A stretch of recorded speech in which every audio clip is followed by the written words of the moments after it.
First met you at an Art Deco bus stop in the rain. I was watching the water run down the porthole window panes.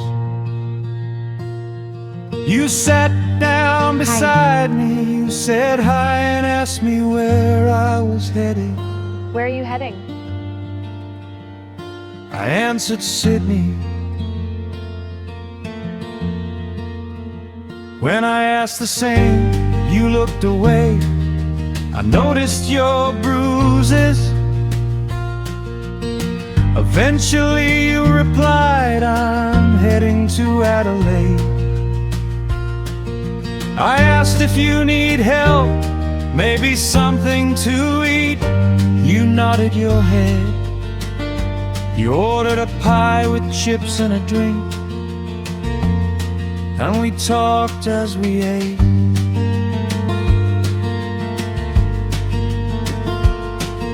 I learned about your hardships and the life that you had lived,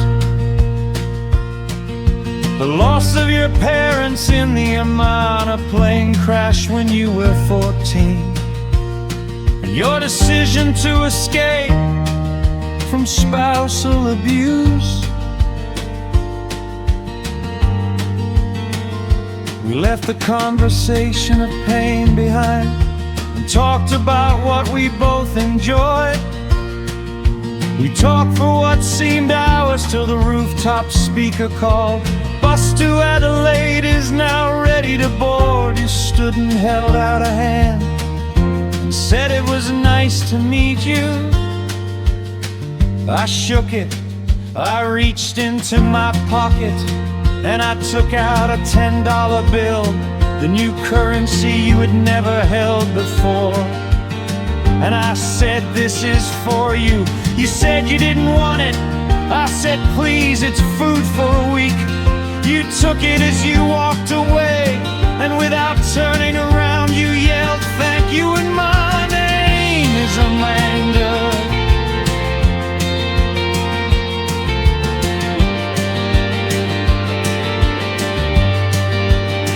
I sat back down on the wooden bench. I returned to watching water run down those porthole windows again. I could not stop thinking of you, and how amid such adversity your personality shone through. Instantly it hit me like a knife in my heart.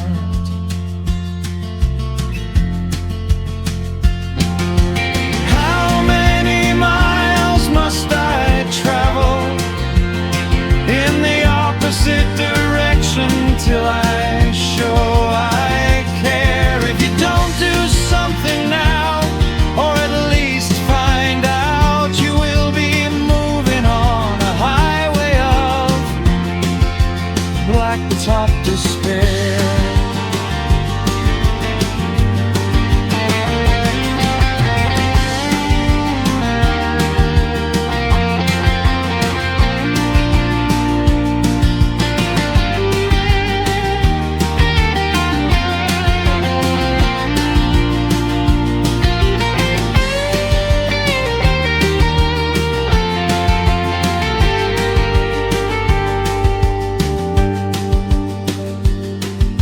I entered the Clipper.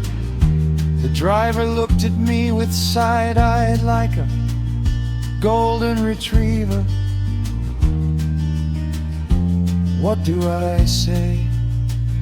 How do I say it? You stared at me, your face illuminated.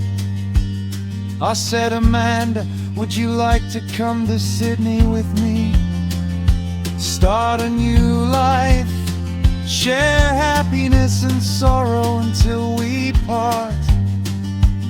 You stood up, grabbed your only bag and said, yes. I took the bag, we stepped off the bus hand in hand. You reached into your pocket, tried to return the $10.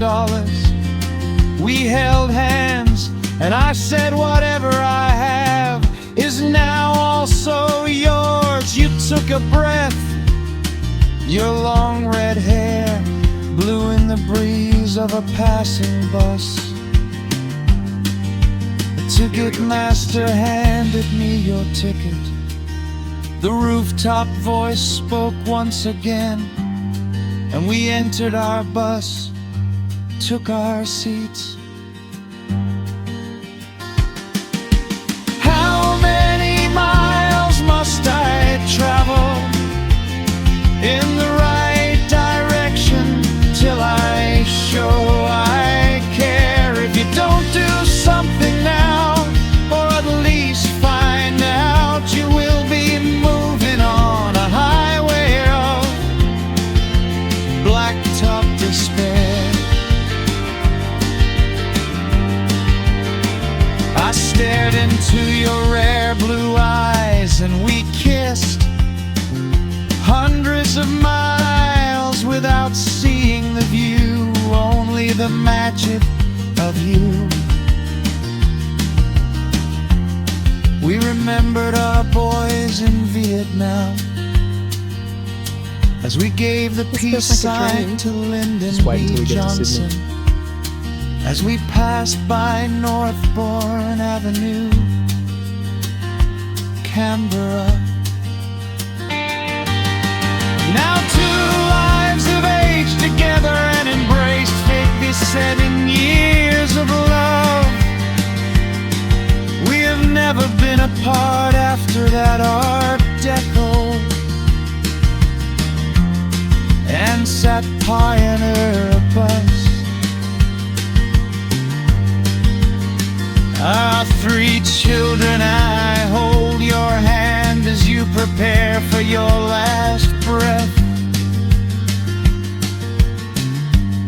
I remind you of memories of our countless hours of dancing to the Hollies. A ring on your finger in Paris, telling me you're expecting at the top of the Niagara Falls. The birth of our grandchildren and great-grandchildren. Grandma Amanda, with all of your strength you hand me something. I stare at the portrait of Francis Greenway, the same $10 note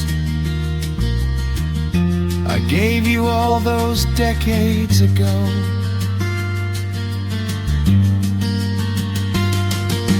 How many miles must I travel in heaven's direction with a broken heart? If you don't do something now, or at least find out, you will be moving on a highway of blacktop despair. I kiss her goodbye and tell her I will see her again. At the neon signed Art Deco burst up in the sky.